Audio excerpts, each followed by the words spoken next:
हम सब इस सिचुएशन में रहे हैं। आप किसी नए इंसान से मिलते हैं या किसी ऐसे से जो आपको थोड़ा बहुत जानता हो। बातचीत की शुरुआत होती है हाय हेलो से, फिर वही पुराने सवाल, आप क्या करते हैं या किस टीम में काम करते हैं। थोड़ी बातचीत के बाद अजीब सी चुप्पी छा जाती है।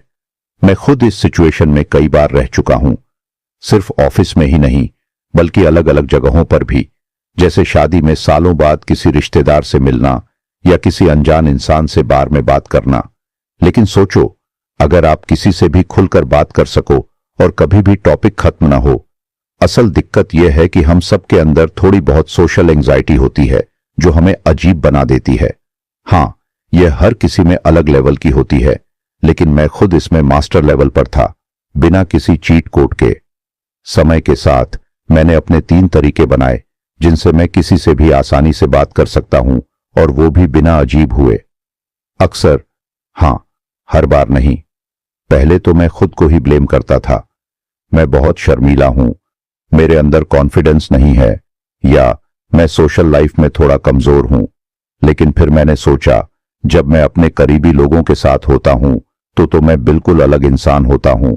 तो फिर ये क्या माजरा है? क्या मेरे अंदर 2 अलग अलग पर्सनैलिटी हैं? नहीं, असल में ये कोई कॉन्फिडेंस की कमी नहीं थी, बल्कि एक स्किल की कमी थी। मैंने बस स्मॉल टॉक, छोटी बड़ी बातें करने का आर्ट नहीं सीखा था। और जैसे कोई भी आर्ट, म्यूजिक सीखना हो या कविता लिखना, वैसे ही लोगों से बातचीत करना भी एक स्किल है जिसे प्रैक्टिस से सीखा जा सकता है। तो सालों की कोशिशों और लोगों को ध्यान से देखने के बाद मैंने 3 आसान तरीके सीखे जो आपकी हर बातचीत को नेचुरल और मजेदार बना सकते हैं। और अच्छी बात यह है कि आप इन्हें तुरंत अप्लाई कर सकते हैं।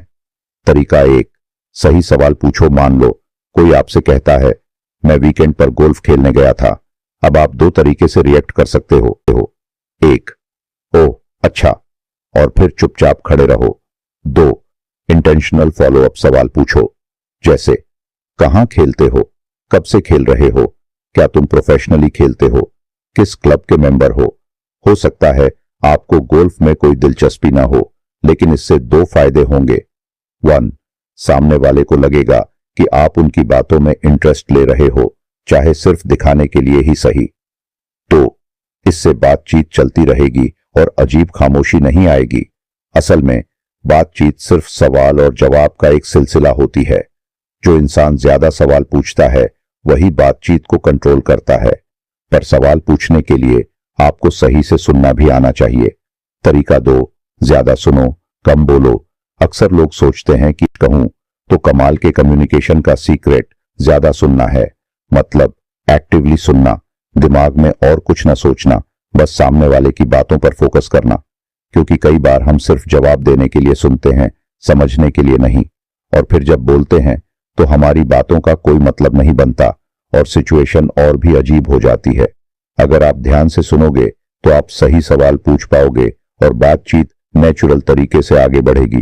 जैसा कि एक मशहूर कोट है, अधिकतर लोग समझने के लिए नहीं बल्कि जवाब देने के लिए सुनते हैं।